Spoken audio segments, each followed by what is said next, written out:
అందరికీ నమస్కారం. నేను మీ కిరా కార్పిణి.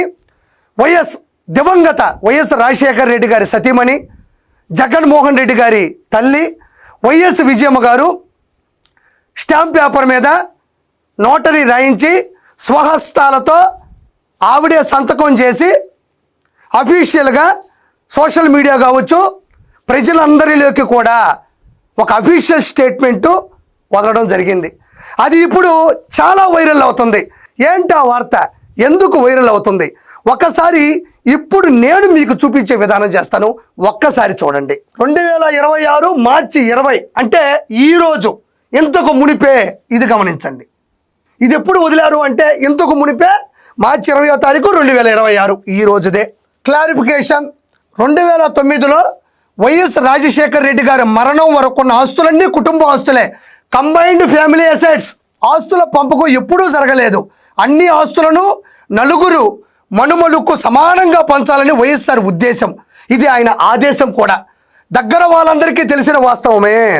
అంటే ఆయన బతుకున్నప్పుడు ఆయన సంపాదించినటువంటి చిరాస్తులు, ఆదాయం అంతా కూడా తన మనుమలకు అంటే జగన్మోహన్ రెడ్డి గారి పిల్లలకి, షర్మిలారెడ్డి గారి పిల్లలకి చెందాలి అని ఆయన ఉద్దేశం, ఆదేశం కూడా, ఆయన ఆర్డర్ కూడా పాస్ చేశాడు.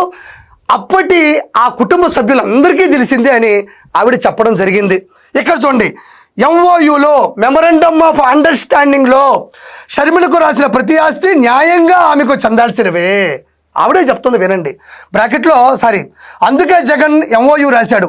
నిజానికి తనకు తక్కువే రాశాడు, అంటే షర్మిలారెడ్డి గారికి చాలా తక్కువ రాశాడు అని ఆవిడే చెప్తున్నారు.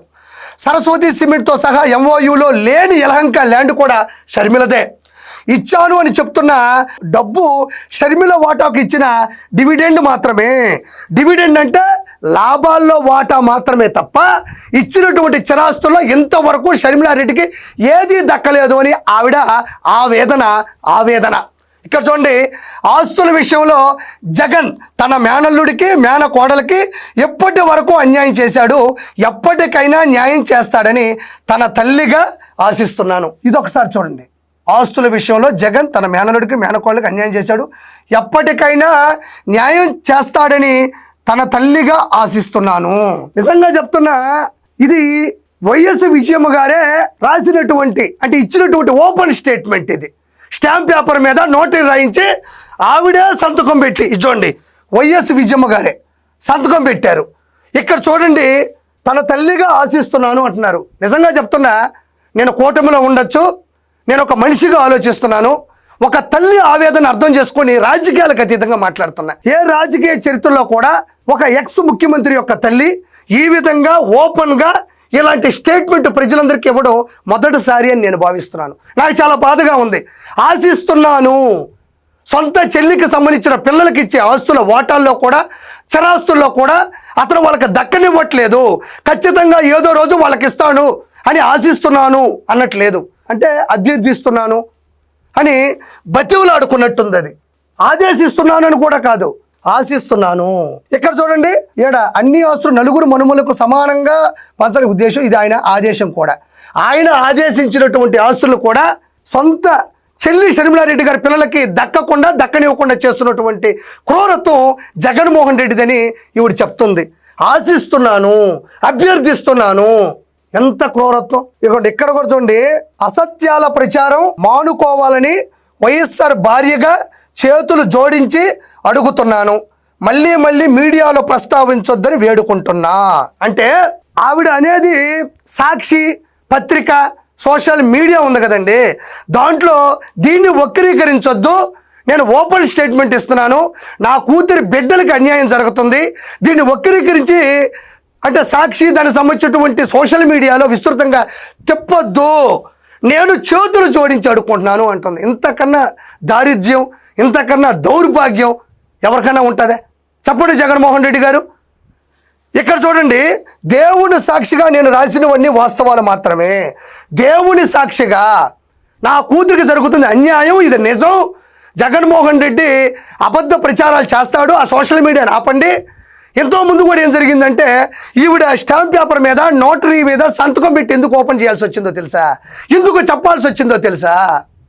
ఎంతో ముందు కూడా వైఎస్ విజయమ్మ గారి యొక్క సంతకాన్ని ఫోర్జరీ చేసి, దాన్ని సర్జరీ చేసి, దాన్ని సోషల్ మీడియాలో తిప్పి ఆవిడే ఇలా ఆకాంక్షిస్తుంది, ఆవిడే ఇలా ఆలోచిస్తుందని అప్పుడు ఆవిడ యొక్క విధి విధానాల్ని తప్పుదో పట్టించినటువంటి వ్యక్తి జగన్మోహన్ రెడ్డి.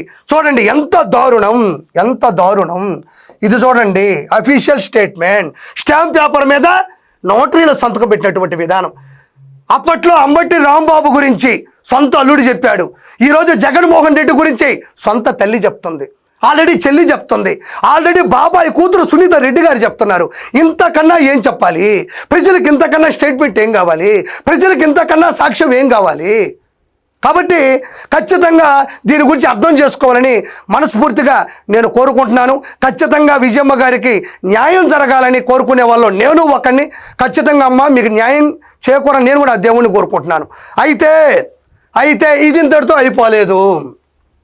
ఇది ఇలా వచ్చిందో లేదో ఆర్కే రోజా, నగిరి మాజీ శాసనసభ్యురాలు, మాజీ మంత్రి, మాజీ చైర్మన్ అయినటువంటి ఆర్కే రోజా దీన్ని డైవర్ట్ చేయాలి, అన్నకి న్యాయం చేయాలి, అన్నని కాపాడాలి, వేడిగా ఉన్న ఈ వార్తని నీళ్లు జల్లి దాన్ని ఆర్పివేయాలి అని వెనక ముందు చూసుకోకుండా పరిగెత్తుకుంటా ప్రెస్ మీట్ పెట్టింది. ఏం ప్రెస్ మీట్ పెట్టింది, ఏం మాట్లాడిందో ఒకసారి చూద్దాం. సో ఉగాది అంటే నూతన సంవత్సరం కాబట్టి ఆ రోజు నుంచి మనం ఒక డెసిషన్ తీసుకుంటాం, మన లైఫ్ లో ఈ సంవత్సరం ఇలా ఉండాలి. ఆర్కే రోజా గారు ప్రతి ఉగాదికి భారతదేశ వ్యాప్తంగా ఉన్న ప్రజలందరూ కూడా ఆ రోజు ఒక నిర్ణయం తీసుకుంటారు. అందులో మీరు చెప్పింది అబద్ధం లేదు, నిజమే. కానీ ఇంకా నువ్వు నిర్ణయం తీసుకోవడానికి ఏమీ లేదు. నగిరి ప్రజలు ఆల్రెడీ నీ మీద నిర్ణయం తీసుకున్నారు నిన్న ఉగాది నాడు.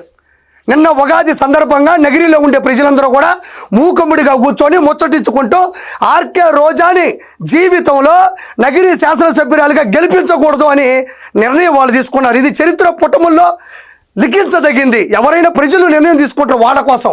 ఫస్ట్ టైం నీ కోసం తీసుకున్నారు నగిరి రోజాని. నగిరిలో అడుగు పెట్టనివ్వకూడదు, ఈసారికి అడిగిన ఓట్లు వేయకూడదు.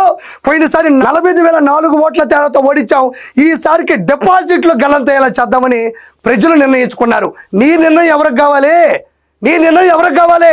నీ నిర్ణయం పడుచుకునే స్థితిలో ఎవరో లేరు, వాళ్ళు నిన్ను నిర్ణయించుకున్నారు. చంద్రబాబు నాయుడు ఉగాది రోజు కూడా కళ్ళార్పకుండా ఏ విధంగా అబద్ధాలు చెప్తున్నాడు. ఉగాది రోజు కళ్ళార్పకుండా నారా చంద్రబాబు నాయుడు గారు అబద్ధాలు చెప్పాడు అంటున్నావు. మరి ఆయన కళ్ళార్పకుండా అబద్ధాలు చెప్పాడా, నిజాలు చెప్పాడా? తర్వాత చూద్దాం. మరి ఇదే ఉగాది రోజున గతంలో నారా చంద్రబాబు నాయుడు గారు ఇచ్చిన మాట ప్రకారం 21 వర్గాల దాదాపు 12 లక్షల మందికి దివ్యాంగ శక్తి పథకం ద్వారా దివ్యాంగులకి ఉచితంగా 7,264 బస్సుల్లో ఉచిత ప్రయాణాన్ని ఈరోజు సౌలభ్యంగా అందించాడు. దాని గురించి నువ్వు ఎందుకు మాట్లాడావు? దివ్యాంగ శక్తి పథకం ద్వారా ఈరోజు 7,264 బస్సుల్లో వాళ్ళకి ఫ్రీగా ఉచితంగా బస్సు సౌకర్యాన్ని అందించాడు.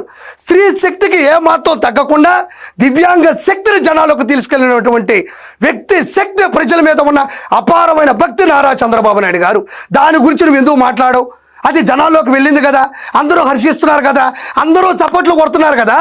వాళ్ళు చప్పట్లు కొడుతుంటే మీరు దుప్పట్లు వేసుకుని పడుకోండారా అని ఈరోజు నేను ప్రశ్నిస్తుండా. ఏమో నిద్రపోతున్నావా? మరి ఆయన చేసినటువంటి నిజాన్ని నువ్వు అబద్ధాలతో సమకూర్చి ఎందుకు చెప్తావో నాకు అర్థం కావట్లే. ఇంకా అబద్ధాలు చెప్తున్నాడు. ఆయన ముఖ్యమంత్రి అయ్యే వరకు 5 సంవత్సరాలు రాష్ట్రంలో ప్రజలు ఎవరు సంతోషంగా లేరంట. నారా చంద్రబాబు నాయుడు గారు చెప్పారు, గత 2019 నుంచి 2024 మధ్యన జగన్మోహన్ రెడ్డి అధికారంలో ఉన్నప్పుడు ప్రజలు ఎవరు సంతోషంగా లేరు అని. అదే ఆవిడ అడుగుతుంది, జగన్మోహన్ రెడ్డి గారు అధికారంలో ఉన్నప్పుడు ఎవరూ సంతోషంగా లేరంట అని. ఎస్, ఆంధ్రప్రదేశ్లో ఏ మూలకెళ్ళినా మీరు ఒక్క రోడ్డు కూడా వేయలేదు, దాని మీద నడిపిన వాహనదారులు సంతోషంగా ఉంటారా? ఉండరు, ఉండలేరు. మిట్ట మధ్యాహ్నం పట్టపగలు కాలేజీల్లో, స్కూళ్ళల్లో, యూనివర్సిటీల్లో గంజాయి అమ్మితే దాన్ని పీల్చుకున్న పిల్లలు, దాన్ని భరించిన తల్లిదండ్రులు సంతోషంగా ఉంటారా? ఉండరు, ఉండలేరు. 7 కొండల సాక్షిగా కొండల మీద హైందవ ధర్మాన్ని పక్కన పెట్టి అన్యమత ప్రచారాన్ని విస్తృతం చేస్తుంటే హిందువులు సంతోషంగా ఉంటారా? ఉండరు, ఉండలేరు. పేదవాడి కడుపు నింపి 5 రూపాయలకి అన్నం పెట్టి అన్న క్యాంటీన్లని నిలవన కూల్చి మూసివేస్తే పేదవాడు ఆనందంగా సంతోషంగా ఉంటాడా? ఉండడు, ఉండలేడు. తల దాచుకునే విధంగా చంద్రబాబు నాయుడు గారు నిర్మించిన టిట్కో ఇళ్ళని ఉన్న పొలంగా మూసివేసి కోట్ల రూపాయల ప్రజాధనాన్ని వెచ్చించి మీ జెండా కలర్లు వేసుకుంటే పైశాచిక ఆనందంతో మీరుంటే దాంట్లో తలదాచుకునే వాళ్ళు సంతోషంగా ఉంటారా? ఉండలేరు. ఎస్, 2019 నుంచి 2024 మధ్యన జగన్ పరిపాలనలో ఏ ఒక్కరూ సంతోషంగా లేరు. నీకు దమ్ము ధైర్యం ఉంటే నీ పక్కన ఉన్న పేటీఎం గాలను పక్కన పెట్టి పక్కకి అడుగు, ముఖం మీద ఉమ్మేస్తారు. ఎస్, నారా చంద్రబాబు నాయుడు గారు ముఖ్యమంత్రి అయిన తర్వాత ప్రజలందరూ సంతోషంగా ఉన్నారు. అన్నం పెట్టే 200 అన్నా క్యాంటీన్లు, టెన్షన్గా పింఛన్లు, అందరి నివా జలాలు, ప్రభుత్వ ఉద్యోగులకు 1వ తారీఖే జీతాలు, 16,347 టీచర్ పోస్టుల భర్తీ, స్త్రీ శక్తి, దివ్యాంగ శక్తి, అన్నదాత సుఖీభవ, తల్లికి వందనం, ఉచిత గ్యాసు సిలిండర్లు, పోలవరం పనులు, అమరావతి అభివృద్ధి, Google data centre, any centre, single hand Nara Chandrababu Naidu గారు ఈజ్ ద లెజెండ్. ప్రజలు సంతోషంగా ఉన్నారని తట్టుకోలేక మీరు సంతోషంగా లేరు. చల్, నవ్వుతున్నారని చెప్పి సిగ్గు లేకుండా చంద్రబాబు నాయుడు గారు ఎలా? సిగ్గు లేకుండా కాదు, నీకు బుద్ధి లేకుండా చిల్లర పైసలకు ఆశపడి రానున్న రోజుల్లో మినిస్ట్రీ వస్తుందని ఇంత దారుణంగా ఒక మహిళ అయ్యుండి సొంత తల్లే ఎంతకు ముందు అఫీషియల్గా ఒక స్టేట్మెంట్ వదిలితే ఆవిడికి తెలియనంత, ఆవిడికే లేనంత ప్రేమ నీకుందా అమ్మ అన్న మీద? సొంత చెల్లి కన్న తల్లే మమ్మల్ని మోసం చేసి నడి రోడ్డు మీద పడేశాడు అని వాళ్ళు చెప్తుంటే నీకు బుద్ధి లేకుండా స్క్రిప్ట్ కోసం, ఆ మ్యాటర్ని డైవర్ట్ చేయడం కోసం, ఏరే విధంగా కన్వర్ట్ చేయడం కోసం నువ్వు వేస్తున్న వేషాలు నాకు తెలిసి సినిమా ఇండస్ట్రీలో కూడా అన్ని వేషాలు వేయలే. ఇవేం వేషాలు ఇవి? ఇంత దారుణంగా ఇంత అబద్ధాలు చెప్తారని ప్రజలు అడుగుతున్నారు, నేను కాదు. అవసరమా ఇవన్నీ? రాష్ట్ర ప్రజలు చూసి ఆశ్చర్యపోయారు. జగన్మోహన్ రెడ్డి గారి ప్రభుత్వంలో ప్రతి పేదవాడు, ప్రతి రైతు, ప్రతి మహిళ, ప్రతి నిరుద్యోగి, ప్రతి విద్యార్థి కూడా ఎంత సంతోషంగా ఉన్నారు. అండ్ మరి ప్రతి పేదవాడు, ప్రతి రైతు, ప్రతి విద్యార్థి సంతోషంగా ఉంటే, వాళ్ళు నిజంగా సంతోషాన్ని చూసి ఉంటే, ఆనందంగా ఉంటే మనకి ఎందుకు 151లోంచి 5 పోయినాయి? కూటమి ప్రభుత్వానికి ఎందుకు 164 సీట్లతో పట్టం కట్టారు? ఎందుకు నారా చంద్రబాబు నాయుడు గారిని తిరిగి ముఖ్యమంత్రిని చేసుకున్నారు? అంటే వాళ్ళు సంతోషంగా ఉన్నారు అని నువ్వు సంతోషంగా చెప్పినంత మాత్రాన ఎవరు నీ సంతోషాన్ని లెక్కలోకి తీసుకోరు. ఎవ్వరూ సంతోషంగా లేరు కాబట్టే, ముఖ్యంగా నీ పరిపాలనలో శాసనసభ్యురాలుగా నువ్వు నగిరికి ఏ సేవలు చేయలేదు కాబట్టే నగిరిని సేవ్ చేసుకోవడం కోసం పూర్తిగా వైఎస్ఆర్సీపీని సేవ్ చేశారు అని మనస్ఫూర్తిగా నీకు తెలియజేసుకుంటున్నా. ఆర్కే రోజా ఎంత సంతోషంగా ఉన్నారు. అండ్ రెండోది, ఎప్పుడు చూసినా భారతమ్మ మీద పడి ఏడుస్తారు అందరూ. మరి తెలుగు వాళ్ళ నూతన సంవత్సరానికి చంద్రబాబు నాయుడు భార్య ఎక్కడికి వెళ్ళింది? హెరిటేజ్ లో కూర్చొని పాలు పితుక్కుంటున్నారా అంటున్నావు. అసెంబ్లీకి రాకుండా అన్న గొర్రెల్ని, నగిరిలో అడుగు పెట్టకుండా నువ్వు బర్రెల్ని కాపలా కాస్తున్నారా? పేడ అమ్ముకుంటున్నారా? దోలుకుంటున్నారా? పాలు మొత్తం చక్కగా ముందుకు పోసుకుంటున్నారా అని నేను అనగలను, నేను అంటాను. ఎందుకంటే విశ్వవిఖ్యాత నట సార్వభౌమ తారక రామారావు గారి కుమార్తె 4 సార్లు ముఖ్యమంత్రి అయ్యి తెలుగు రాష్ట్ర గౌరవాన్ని చరిత్ర పుటముల్లో నిలబెట్టిన నారా చంద్రబాబు నాయుడు గారి సతీమణి. నాకు అనాలనిపిస్తుంది, కానీ నా పార్టీ సంస్కారం అడ్డొస్తుంది. నేను అనలేనా? నాకు నోరు లేదా? నీలాగా ఏమన్నా నాకు స్క్రిప్ట్ కావాలా? ఏందా మాటలు? నీ మాదిరిగా అక్రమంగా 3,000 కోట్ల రూపాయలు దోచేసి దాచేసి అంగరంగ వైభవంగా బతకట్లేదు ఆవిడ. కంటి మీద కునుకు లేకుండా, పేదవాడి నుంచి రూపాయి ఆశించకుండా ఎన్టీఆర్ ట్రస్ట్ ద్వారా ఉచితంగా విద్యని, వైద్యాన్ని, బ్లడ్ క్యాంపులు, మెడికల్ సర్వీసెస్లు, గ్రామీణాభివృద్ధి, స్కిల్ డెవలప్మెంట్ ట్రైనింగ్, విపత్తులలో సహాయం, తలసేమియా బాధితులను తల్లిలా చూసుకుంటుంది. తలమాసిన వాళ్ళకి మీకేం అర్థమవుతుంది? ఆవిడ చేసిన సేవలను గుర్తించి గమనించి లండన్కు పిలిపించి డిస్టింగ్విష్డ్ ఫెలోషిప్ అవార్డు ఇచ్చారు. ఆవిడకి అవార్డు ఇచ్చారు. నెక్స్ట్ ఎలక్షన్స్లో నీకు ఆ అవార్డు కూడా ఇవ్వరు ప్రజలు. ఆర్కే రోజా గారు ప్రజల సొమ్ముతో విలాసవంతమైన జీవితం గడుపుతూ కాస్ట్లీగా విషెస్ చేస్తే ఎలా ఉంటుందో చూడండి. ఇది చూడండియా. Good morning, have a great day. Good morning, have a great day.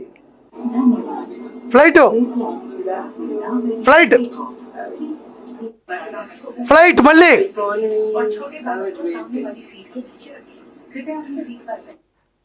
అంటే ఇలా చెప్పాలి సార్. ఎవరైనా కూడా విషెస్ ఇంత కాస్ట్లీగా విషెస్ చెప్పాలి, సోషల్ మీడియాలో పోస్ట్ చేయాలి.